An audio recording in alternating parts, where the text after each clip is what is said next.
In the torrid haze of a Louisiana afternoon, I'm standing at a crossroads dusted with the signs of infernal passage. My name is Josie Broussard, and this is my story. Scupper Lake lies ahead, shrouded under a canopy of dread, its waters dark and secrets even darker. Today, the butcher beckons, and with him, a host of hunters aiming to claim his vile bounty. They don't know it yet, but they're stalking death as much as I am. It's just that I'm bringing mine to them. I'm carrying only the essentials. My husband's rifle rests heavy against my shoulder, its iron cold and familiar. An old baseball bat, worn and reliable, and a heavy knife, sharp as the day I first used it to butcher livestock back on the farm.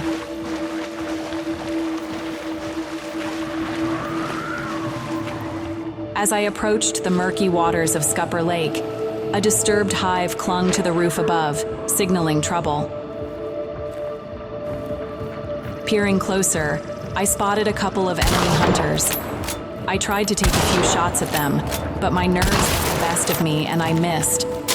Remembering the dynamite my uncle once gave me, I lit it and hurled it toward them. One hunter fell outright, but the other, likely wounded, made a desperate run for it.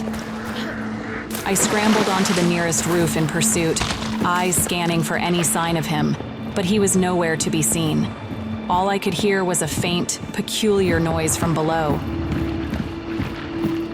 Gripping my trusty baseball bat, I prepared for a close confrontation. Yet, when the moment came, it was the cold steel of my husband's rifle that ended his life. Now it was time to confront the butcher. The old-timers in town had recommended using choke bombs on this beast, as the gas from these bombs could extinguish any fires in the area, including those from his flaming hook. I activated my dark sight to locate him within the shadows. Opting for a quieter approach, I decided to use my baseball bat to dispatch the creature.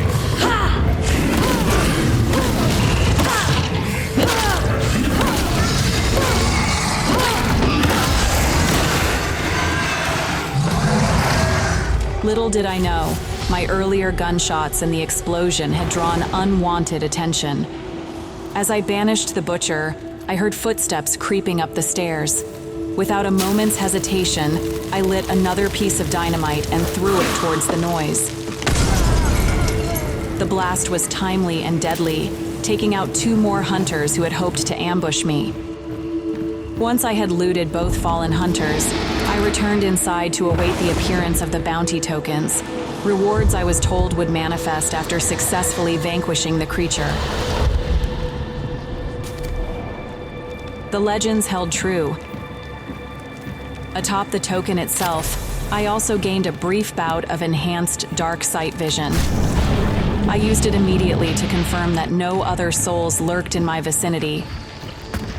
Flush with success, I felt emboldened to further explore this God-forsaken area. Although I'm not one to favor medicine, the need for greater stamina and energy pressed upon me.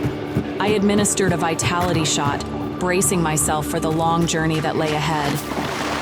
Rumors had reached my ears of another bird-like creature seen in the far south.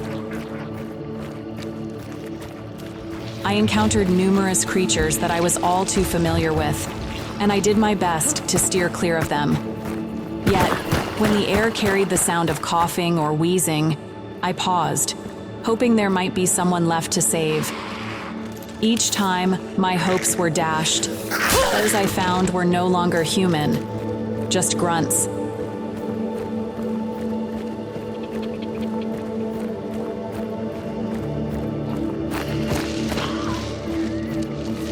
One such attempt to help even left me permanently injured, prompting a resolution to tread more cautiously henceforth.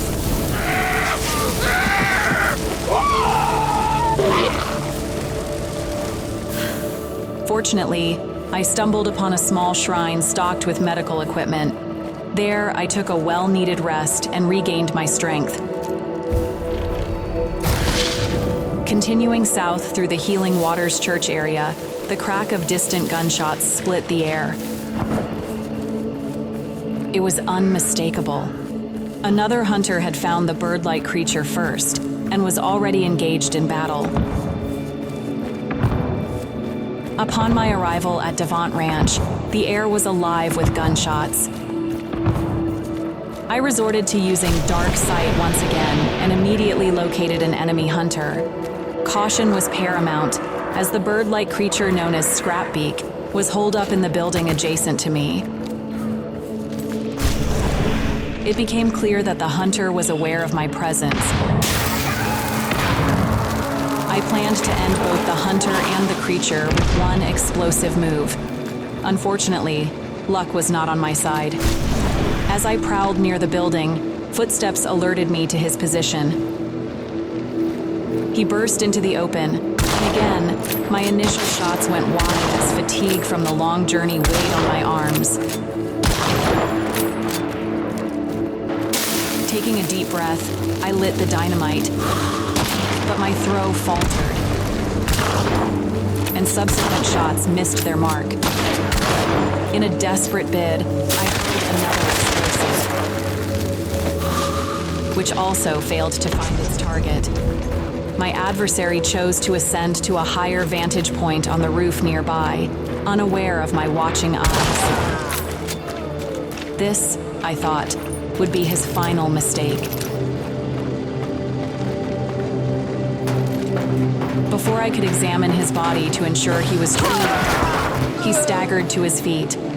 His return from death meant only one thing. He knew necromancy.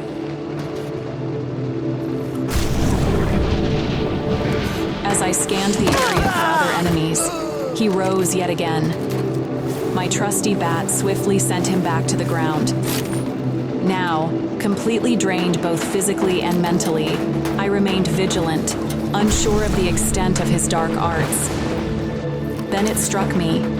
You can counteract necromancy by burning the body, but I had nothing on me to start a fire. Choosing to seize my moment, I left his body unattended and went to claim the token from Scrapbeak. Predictably, the rascal got up and started searching for me.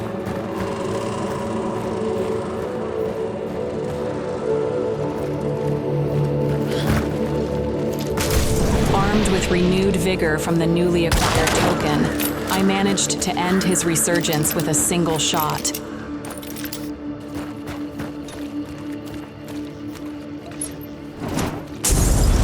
Remembering an oil lamp I had seen inside, I grabbed it and used it to finally burn his body, ensuring he wouldn't rise again. When it seemed truly over, I turned and ran.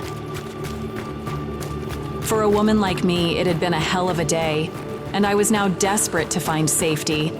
My breath was short. I knew there was a regularly departing horse-drawn carriage on its route near a place called Cypress Huts.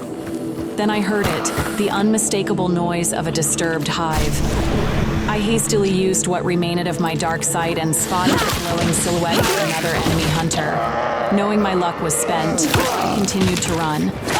A bullet struck me, but I couldn't stop. I took a shortcut through the water, tossing my last choke bombs onto the road as makeshift cover, then bandaged my wounds and waited for the coachman. As I waited for the coachman, battered and bruised, I thought about today's events. After facing beasts and hunters, I survived through sheer grit. I lived to die another day.